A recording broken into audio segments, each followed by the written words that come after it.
Hello, dear students and respected viewers. Myself Deepak Kumar Thakur, guest assistant professor, Kamla Rai College, Gopalganj, affiliated with Jayaprakash university Chhapra. प्रिय विद्यार्थियों, आज हम लोग BA part 1 history subsidy के लिए जो महत्वपूर्ण प्रकरण हम लोगों ने शुरू किया है दी वैदिक सिविलाइजेशन, उसी का आज 7वां भाग हम लोग करेंगे। और इसमें सामाजिक जीवन से संबंधित जो कुछ पहलू की चर्चा हम लोग नहीं किए थे पिछले लेक्चर में, उसी को इस लेक्चर में हम लोग कवर करेंगे। और इसमें हम लोग उन विविध पहलुओं का अध्ययन करेंगे जिसका जो समाज को सामाजिक जीवन से संबंधित हैं, जैसे भोजन तथा वस्त्र, लोगों के आमोद प्रमोद कैसे थे। और इसके पहले हम लोगों ने जो चर्चाएं की हैं उसमें परिवार, वर्ण व्यवस्था, विवाह तथा स्त्रियों की दशा से संबंधित चर्चा हम लोगों ने कर लिया था। और इस लेक्चर में हम लोग इससे आगे के जो कुछ तथ्य हैं उसको देखेंगे। और इसमें हम अगर एक पिछले लेक्चर का एक समरी बताने का प्रयास करें तो ऋग्वैदिक समाज का आधार रक्त संबंध था। ऋग्वैदिक समाज कबीलाई ढांचे पर आधारित था, अतः कुल मिलाकर यह समाज समतामूलक समाज था। इस काल में वर्ण विभाजन भी आरंभ हो गया था, किंतु विभाजन का आधार जन्म नहीं अपितु पेशा था। और इस काल में हमें पुरोहित, राजा ने, शेष कबीले, इन 3 वर्णों की सूची मिलती है। किंतु पेशे में परिवर्तन के साथ वर्ण स्थिति में भी परिवर्तन हो जाता था। उदाहरण के लिए ऋग्वेद में एक बालक कहता है कि मैं कवि हूँ, मेरे पिता चिकित्सक हैं, मेरी माता अनाज पीसती है। और इस प्रकार तीनों अलग अलग कार्य करते हुए हम लोग एक साथ रहते हैं। इसी तरह का एक अन्य दृष्टांत ऋषि विश्वामित्र, जो जन्म से राजन थे किंतु कर्म में उन्होंने पुरोहित के पेशे को अपना लिया। इसी तरह एक पुरोहित जो ब्राह्मण था ऋषि भृगु, उसके विषय में कहा जाता है कि उसके वंशजों ने अनेक राज्यों की स्थापना की। इस प्रकार यह जन्म से पुरोहित कुल का था, लेकिन बाद में उसने राजन यानी क्षत्रिय वर्ग का पेशा अपना लिया। ऋग्वैदिक समाज पितृ प्रधान है, यद्यपि प्रजापति के लिए मामते जैसा संबोधन मातृसत्तात्मकता की ओर संकेत करती है, किंतु इस विषय में हम ऐसा ही कह सकते हैं कि यह प्रचलित कबायली संरचना का अवशेष मात्र था जो ऋग्वैदिक काल तक टूट चुका था। इस काल में परिवार के मुखिया की स्थिति, विशेष स्थिति जो थी वह सुरक्षित थी। उसका परिवार के अन्य सदस्यों पर नियंत्रण होता था। यद्यपि सामान्यतः परिवार का मुखिया क्षमाशील एवं करुणाशील होता था। हालांकि इसके अपवाद भी हम देखते हैं कि ऋषि भृगु और एवं ऋजरासव की कथा में उसकी कठोरता का भी संकेत मिलता है। ऋग्वैदिक काल में महिलाओं की स्थिति अच्छी थी। यदि वीर पुत्रों की कामना की जाती थी, किंतु पुत्रियों के जन्म को हतोत्साहित नहीं किया जाता था। इस काल में बाल विवाह का प्रचलन नहीं था। लड़कियों का विवाह सामान्यतः 16 या 17 वर्षों में होता था। उन्हें शिक्षा प्रारंभ करने का अधिकार था। ऋग्वेद में कुछ ऐसी महिलाओं का जिक्र है जिन्हें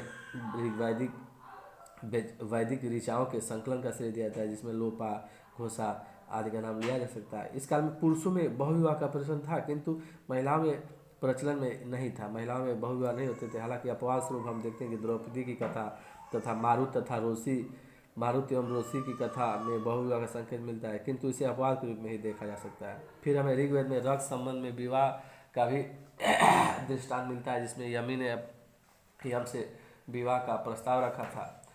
तो इसे भी हम कबायली संरचना का ही स्वरूप मान सकते हैं, जो कि कबायली संरचना अपने एक अंश रूप में बची हुई थी, उसका ही एक अवशेष इसे माना जा सकता है, जो ऋग्वैदिक काल तक आते आते टूट चुकी थी। ऋग्वैदिक काल में महिलाओं का उपनयन संस्कार होता था, विधवा विवाह तथा नियोग प्रथा का प्रचलन था। इस प्रकार हम देख सकते हैं कि ऋग्वैदिक काल में स्त्रियों की स्थिति अच्छी थी, और बाद के कालों में धीरे धीरे हम देखते हैं कि उनकी स्थिति हे होती गई। भोजन तथा वस्त्र से संबंधित और चर्चा को देखें सामाजिक जीवन में, तो आर्य मांसाहारी तथा शाकाहारी दोनों प्रकार के भोजन करते थे। भोजन में दूध, घी, दही आदि का विशेष महत्व था। ऋग्वेद में एक स्थान पर दूध में पकी हुई खीर अर्थात क्षीर पकौदन का चर्चा है। इसी तरह एक अन्य स्थान पर दही में बनने वाले पनीर का उल्लेख मिलता है। घी में पके हुए मालपुए, जिसको अपूपम घृतवंतम उस टर्म मिलता है, जिसके लिए का ही वर्णन मिलता है। जौ की सत्तू को दही में मिलाकर करम्ब करम्ब नामक खाद्य पदार्थ बनाया जाता था। भोजन को मीठा बनाने के लिए मधु का प्रयोग किया जाता था। मधु का प्रयोग भोजन को मीठा बनाने के लिए किया जाता था। इसी तरह मधु देवताओं को भी चढ़ाया जाता था। और मांसाहार का प्रचलन भी हम देखते हैं, और मांस के लिए प्राय भेड़, बकरी और पशु का मांस खाया जाता था। हालांकि गाय के भी मांस खाने का प्रचलन इसमें एक हमें दृष्टांत के रूप में मिलता है, लेकिन गाय के लिए अधन्या, न मारने योग्य शब्द कहा गया है। इसका अर्थ यह लगाया जाता है कि गाय की आर्थिक महत्ता में वृद्धि हो गई थी और गाय को अब मारा नहीं जाता था, क्योंकि गाय के वध से बहुत सारे हानियाँ थी समाज को। और उस समय जो गाय की महत्ता इसी से लगाई जा सकती है कि सभी जो राजा के लिए गोपा, समय के माप के लिए गोधुली, पुत्री के लिए दुहिता, अनाज मापने के लिए गवायतु, इस सभी शब्दों का हम देखते हैं कि गाय से ही जुड़ाव था। इसलिए गाय की महत्ता बहुत ही थी ऋग्वैदिक काल में। इसलिए इस काल तक आते थे गाय के वध से संबंधित जो गाय के मांस खाने का जो प्रचलन ऋग्वैदिक काल में रहा होगा, वह लगभग टूटने लगा था और समाप्त होने लगा था। और ऐसा लगता है कि विवाह एवं सम्मानित अतिथि के आगमन के अवसरों पर ही गाय का वध होता है। इसी कारण इसे अधन्या, न मारने योग्य कहा गया था। और शतपथ ब्राह्मण अतिथि के सम्मान में विशाल वृषभ अथवा बकरों की मांसाहार के लिए मारे जाने का विधान करता है। शतपथ ब्राह्मण में इस तरह का वर्णन है। परंतु ऐसा प्रतीत होता है कि मांस के लिए गाय का वध धीरे धीरे बंद कर दिया गया और या बंद होने लगा था। फिर सोम तथा सूरा आर्यों के मुख्य पेय पदार्थ थे। सोम अपनी मादकता के लिए प्रख्यात था। सोम हमें जो दृष्टांत मिलता है उससे पता चलता है कि सोम मुजवंत पर्वत पर प्राप्त किया जाता था। यज्ञों के अवसर पर सोम रसपान करने तथा देवताओं को पीने के लिए उसे समर्पित करने की प्रथा थी। इसका पान करने से शरीर में उत्साह भर जाता था और मन में मोहक मस्ती छा जाती थी। ऋग्वेद के 9वें मंडल में सोम की स्तुति की गई है और एक स्थान पर हम देखते हैं कि ऋग्वेद के 9वें मंडल में सोम की स्तुति में कई सूक्त मिलते हैं। और एक स्थान पर कण्व ऋषि दावा करते हैं कि सोम रस पीने के बाद उन्होंने अमृत प्राप्त कर लिया था तथा देवताओं को जान लिया था। ऋग्वेद में सूरा के दुष्परिणामों का उल्लेख हुआ है तथा बताया गया है कि लोग इसे पीकर दुर्मद हो जाते थे और सभा समितियों में लड़ने झगड़ने लगते थे। सूरा की गणना क्रोध, धूर्त, अज्ञान आदि अनिष्टकारी वस्तुओं के साथ की गई है। इसे निंदनीय तथा त्याज्य भी बताया गया है। इस प्रकार हम देखते हैं कि सोम यानी मदिरा का भी वर्णन उस समय मिलता है। आर्यों के वस्त्र सूत, ऊन तथा मृग चर्म के बनाए जाते थे। अगर वस्त्र की बात करें तो आर्य सूत, ऊन और मृग चर्म से बने हुए वस्त्रों का प्रयोग करते थे। भेड़ की ऊन का ही वस्त्र प्रायः प्रयुक्त होता था। गांधार प्रदेश की भेड़ें इसके लिए प्रसिद्ध थीं। वस्त्र 3 प्रकार के होते थे। नीवी वस्त्र जो थे वह 3 प्रकार के वस्त्र हमें देखने को मिलते हैं, जिसमें नीवी, फिर वासस और तीसरा जो वस्त्र था अधिवासस। नीवी जो कमर के नीचे पहना जाता था या कमर के नीचे पहना जाने वाला वस्त्र था।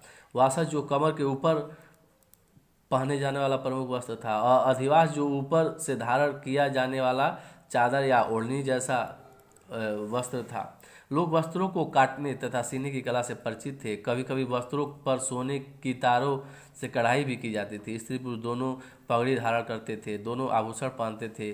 कानों में कर्णफूल, गले में निष्क, हाथों में कड़े, पैरों में खड़ुए, छाती पर सुनहले पदक तथा गले में मणियों का हार जिसे मणिग्रीवा कहा जाता था आदि आभूषण पहनते थे।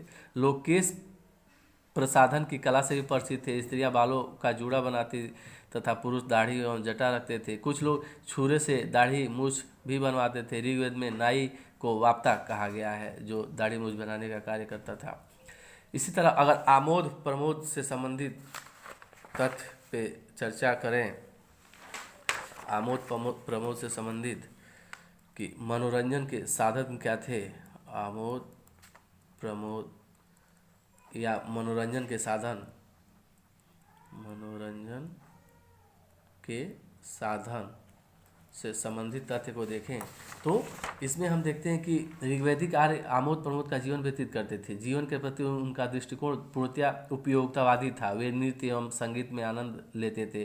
रथ दौड़, घुड़दौड़ तथा पासा खेलना भी उनके आमोद प्रमोद में के साधन के रूप में थे। जुआ यानी द्यूत भी खेला जाता था। द्यूत क्रीड़ा के समय लोग हार जीत के दांव लगाते थे। एक स्थान पर जुआरी पुत्र को पिता द्वारा डांटे जाने का उल्लेख है तथा स्त्री पुरुष दोनों ही माझ जो एक प्रकार का झांझ मजीरा के बाजाओं के साथ नृत्य में भाग लेते थे। झांझ मजीरा आज भी देहातों में देखने को मिलता है। अन्य वाद्यों में दुंदुभी, करकरी, वीणा, बांसुरी आदि का उल्लेख मिलता है। किथ का विचार है, जो एक यूरोपीय इतिहासकार है, कि ऋग्वैदिक काल में धार्मिक नाटकों का प्रदर्शन भी होता था। ऋग्वैदिक काल में धार्मिक नाटकों का प्रदर्शन भी होता था।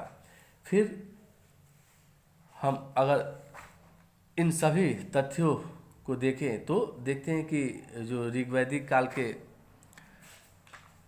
का जो समाज था वह जीवन के जो लौकिक जीवन के प्रति इनका अपूर्ण आस्था थी और इसमें लोग लौकिक जीवन के संसाधनों को उपयोग करते हुए अपने जीवन यापन करते थे। और इसी के साथ जो सामाजिक जीवन, ऋग्वैदिक कालीन सामाजिक जीवन से जो संबंधित तथ्य है वह पूरा होता है। और इसके ऋग्वैदिक कालीन आर्थिक जीवन से जो संबंधित तथ्य हैं इसको हम लोग नेक्स्ट लेक्चर में देखेंगे। और इसी के साथ चर्चा समाप्त करते हैं। जय हिंद, जय भारत, धन्यवाद।